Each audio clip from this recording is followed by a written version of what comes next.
Olá pessoal, tudo bem? Tenham todos aí um bom dia, uma boa tarde, uma boa noite, a depender, é claro, do horário que vocês estão tendo acesso a essa aula.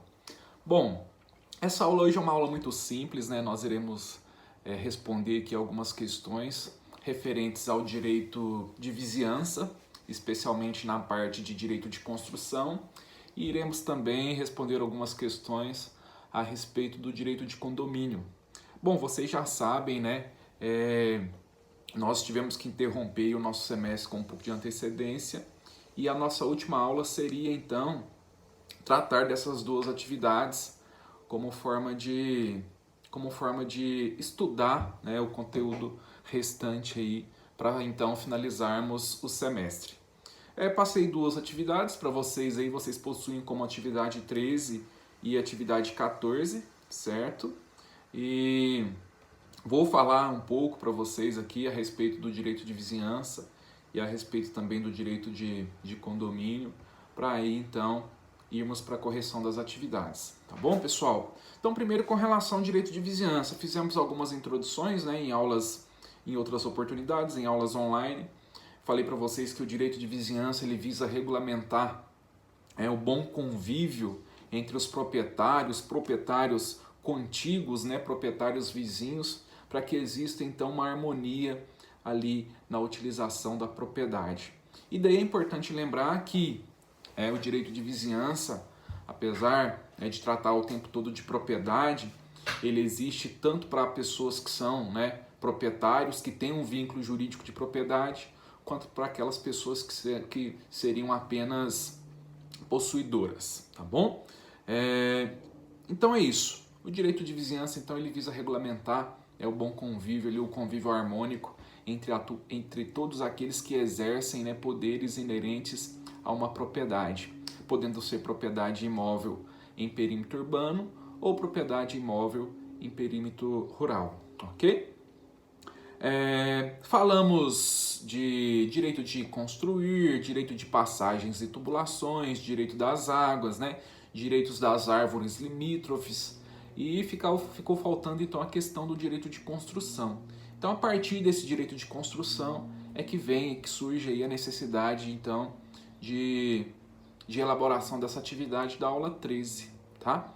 Então agora eu começo a explicar para vocês e, né, realmente corrigir essas atividades, e eu faço referência aqui, atividade 13, a atividade da aluna Lorena Caroline, tá, Lorena? Então eu vou fazer referência à sua atividade, que eu vou utilizar esta para correção da atividade 13, tá bom? Então vamos lá, pessoal. Já corrigi várias atividades, corrigi a atividade da Lorena, eu vi que ficou dentro dos parâmetros aí que a gente espera, e então vou utilizar a atividade da Lorena para correção, tá? Primeira questão então da atividade.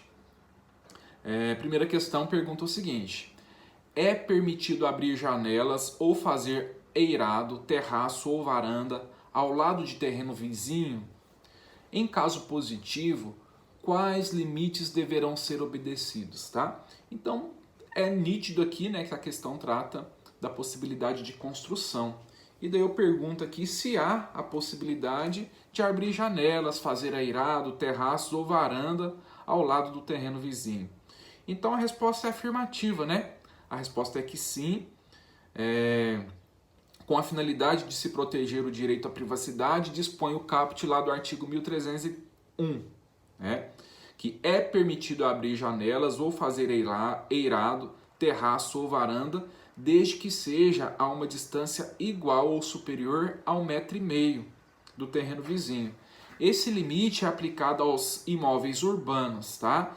Daí é necessário que se faça observação também do parágrafo 1º, que diz o seguinte: as janelas cuja visão não incida sobre a linha divisória, bem como as perpendiculares, não poderão ser abertas a menos de 65 centímetros.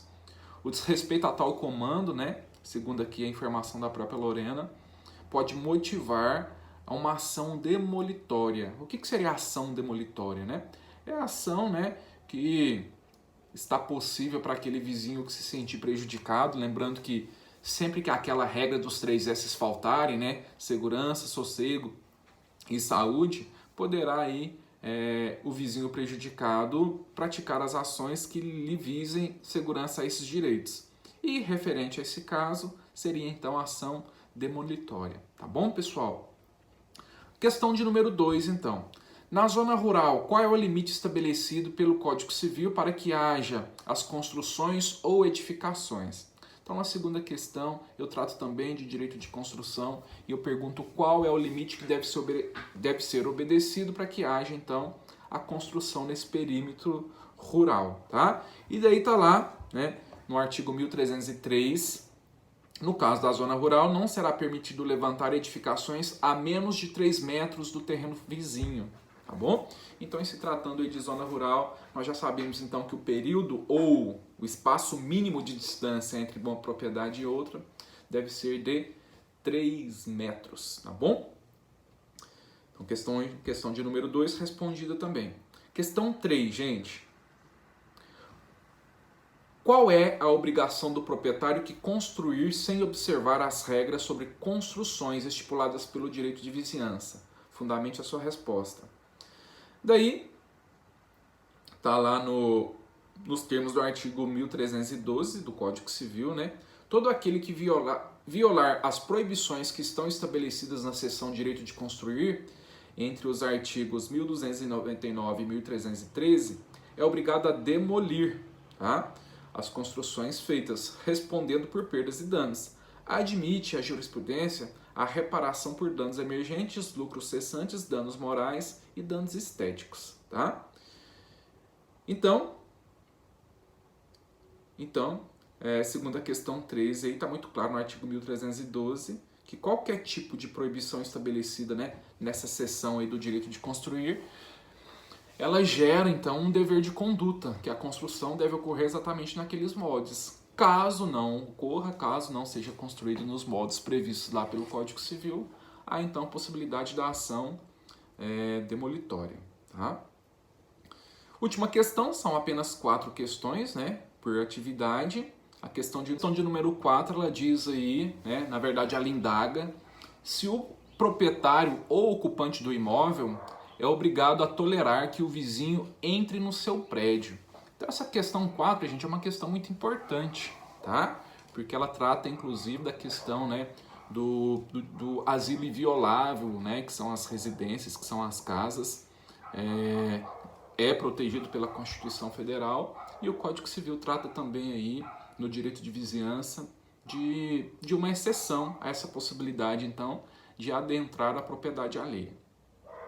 Bom, de acordo com o artigo 1313 aí do Código Civil, mediante um aviso prévio, o proprietário ou ocupante do imóvel é obrigado a tolerar que o vizinho entre no prédio, nas seguintes hipóteses, tá? Então são 2 hipóteses aí trazidas pelo artigo 1313. Primeira hipótese: se o vizinho temporariamente dele for usar, quando indispensável a reparação, construção ou reconstrução ou limpeza da sua casa ou do muro divisório, tá? No inciso 1º, aliás, no inciso 1 e segundo parágrafo 1º, do artigo 1313, esse direito, né, de tolerância é aplicado nos casos de limpeza ou reparação de esgotos, goteiras, aparelhos higiênicos, poços nascentes ou aparos de cerca viva, tá bom, gente? Então existem aqui a previsão de possibilidade de adentrar, né, a propriedade alheia para todos os casos aí referentes à construção, reparo, reforma, tá? De esgoto, canalização, fiação. Então, nesse caso, há a possibilidade sim de adentrar a propriedade alheia. E na segunda possibilidade, para que o vizinho possa apodar-se de coisas suas. O que é apodar-se? Tomar posse, né? Como, por exemplo, animais, objetos de pequeno porte, né, que porventura tenham caído aí na propriedade vizinha. Então existe essa possibilidade também no inciso 2. E ainda em consonância com o parágrafo 3º do artigo 1313 também, né? Então, pessoal, a segunda parte agora da correção, a gente vai tratar de condomínio, tá? E para a atividade de condomínio, para a correção da atividade de condomínio, eu vou utilizar aqui a atividade do aluno Samuel, tá? Samuel Almeida. Já corrigi também a atividade do Samuel, ele está dentro dos parâmetros aí esperados, né? Então, vamos utilizar aqui agora da atividade do Samuel. Bom, são 4 perguntas. Antes dessas 4 perguntas, vamos fazer uma introdução, né, ao estudo do condomínio. Bom, primeiro, gente, o condomínio ele existe tanto em face de coisas móveis, como em face de coisas imóveis, tá? E há uma confusão a respeito desse instituto aí, quando na verdade, em vários momentos, a gente vê, né, a utilização da palavra sociedade para a constituição da propriedade, quando na verdade está se formando condomínios, tá? É muito comum você perceber a seguinte fala: ah, professor, eu e o meu primo ou eu e o meu irmão nos associamos para comprar um carro, tá? Ou seja, um único bem móvel e indivisível pertencente às 2 pessoas. Só que nesse caso não há uma sociedade para comprar um carro. Há ali a formação de um condomínio, tá, gente? Então, sempre que 2 ou mais pessoas forem proprietárias de um único bem móvel ou imóvel, mas indivisível, está ali a formação de um condomínio, então, e não a formação de uma sociedade, perfeito? Então, os condomínios são bens móveis ou imóveis indivisíveis que pertencem a 2 ou mais pessoas. Daí o Código Civil, né, divide esse condomínio aí como sendo o condomínio geral e o condomínio edilício, tá bom? Vamos tratar então de algumas questões referentes aí ao direito de condomínio ou para algumas doutrinas ao direito condominial. Vamos lá? Como eu disse, essa atividade ela será utilizada aí através da elaboração do aluno Samuel Almeida, tá bom? Atividade 2. Atividade 1 da Lorena, atividade 2 do Samuel. Bom, primeira pergunta aí, gente. Segundo o Código Civil, cada condômino pode usar a coisa conforme a sua destinação. Poderá, então, o condômino alterar a destinação da coisa comum a todos? Fundamente. Bom, antes de responder essa questão de número 1 aí, vamos entender primeiro o que é um condômino e o que é o condomínio, tá, gente? O condomínio é a propriedade em si. É essa propriedade que pertence a várias pessoas. E as pessoas que são proprietárias desse condomínio são denominadas, então, condômino.